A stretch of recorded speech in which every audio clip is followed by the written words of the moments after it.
Hey everybody, Sensei's here, just doing another video for you. Hopefully the time at home is being productive for you, getting lots of practice in, doing lots of stuff around the house, helping your parents out, all that kind of good stuff. We're going to start off today with a little bit of kumite drills. These are great for keeping you in shape, even if you don't have a person there. Getting your body to just go through the movements, especially when you do lots and lots of repetitions, is a really, really good idea. So we're going to start off with just a really loose warm-up, very light, and then we're going to move into some basic striking drills, some foot movement, that kind of thing. I'm going to demonstrate each one 10 times. Some of them are going to be a little slower so you can make out the detail. Other ones are going to be a little quicker, a little closer to full speed. Either way though, you should try to do these as many times as you can manage. So if I show you 10, maybe you want to do 30 or 40. It's going to depend on how many of the drills you do as well. But just remember, you're trying to get a physical fitness benefit out of this, so the more that you do, the better it's going to work, okay? So first off, just make sure that you're shaking everything out.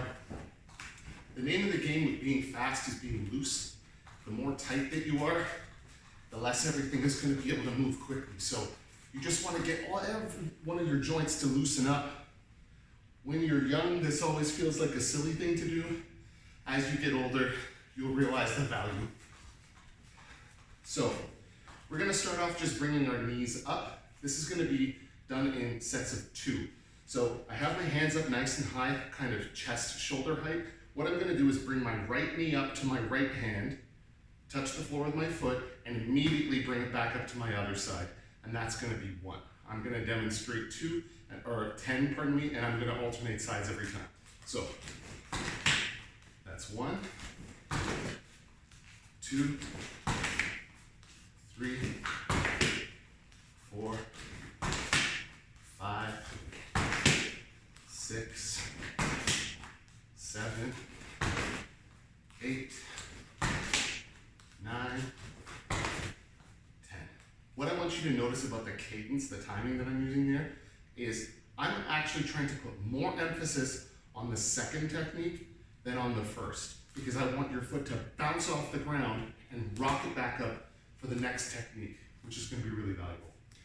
Next one, you can do stationary. If you want to add any sort of shifting, that's totally fine, but you don't have to. So we're going to be doing yakuzuki reverse punch to each side. I'll do it first a couple times slow. You can just see what it's like when I'm pivoting on my feet. Hands up nice and loose. I'm going to be turning, firing out a yakuzuki, and returning to sort of a modified Soto Hachidachi. So from here, 1, 2, 3, 4, 5, 6, 7, 8. And then if you wanted to make it a little bit more dynamic, you can start up with a bit of a bounce. The way I like to think of it is, if I can surprise myself, I'm definitely going to surprise the other person. So that's the sort of stuff that I'm trying to go for, is to surprise the other person by surprising myself. Next one, also a yakuzuki drill, reverse punch, but it's going to involve switching feet. I'll show this one first forwards, then I'll turn sideways, and we can look at it both ways. On the spot, my left foot's in the front, right hand does a punch. I leave my hand where it is. Without my body going somewhere new, I exchange the position of my feet. Ooh. Punches out, switch the feet, punch, punch, punch, punch, punch, punch, punch. This way. Obviously, if you want to add in the sliding, shifting, it's much more like it would be in an actual kumite match. You get a chance to play with distance. But if you're at home, you're doing this in the living room, you may not have a lot of space, so at least this way you can do it on the spot without having to take up too much room. Next one, I'm going to show, or I should show the first one sideways. From here, and from the other side.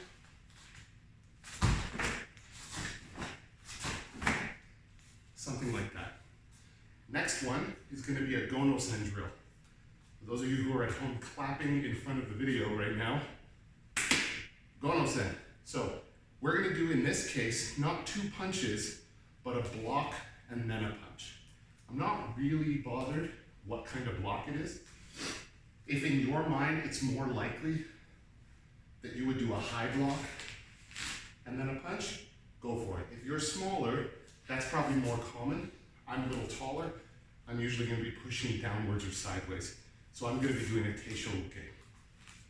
From here, I'm going to be on my first count, pushing sideways. On my second count, reverse punch, and then coming back to a ready position.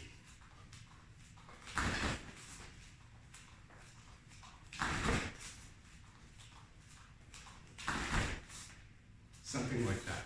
If you were using another block, maybe you see it as being something more like a shuto, that's fine too.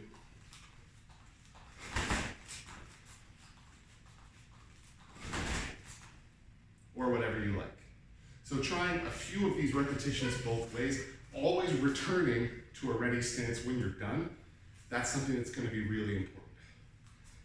Next one, we're going to be doing some kicks. I'll show this one sideways for you. The big thing here is the 2 kicks are coming from the same foot. They're going in basically the same direction. One of them is going to be circular, one of them is going to be linear. And the idea is to try to confuse the opponent. They don't know what you're doing until it's too late. So from this position, bringing your front foot back, maeashi, straight kick, then bringing the front foot back, mawashi, roundhouse kick. So bring it back to the first one, foot comes out in a straight line, foot comes out to the second one. It's not making a huge curve like it would if it was coming from the back foot, but it still does a pretty good job of changing up the angle just a little bit. Last one, this one is just for a little bit of fun, getting you dizzy hopefully. What we're going to be doing here is selling a first punch that if a person was right in front of me, I would almost be missing on purpose. I'm punching across them. I'm not doing it because I want the punch to land. I'm doing it because it's going to fuel me doing a spinning hook kick. So I'm back at it. From this position, I'm going to put my weight forward at the same time as the punch. I allow myself to keep turning the same direction and let your foot come around. In a perfect world, your foot, the kicking foot, would always end up where you started. Same thing if it's the other side. From here, I move forward and punch across, which starts my rotation.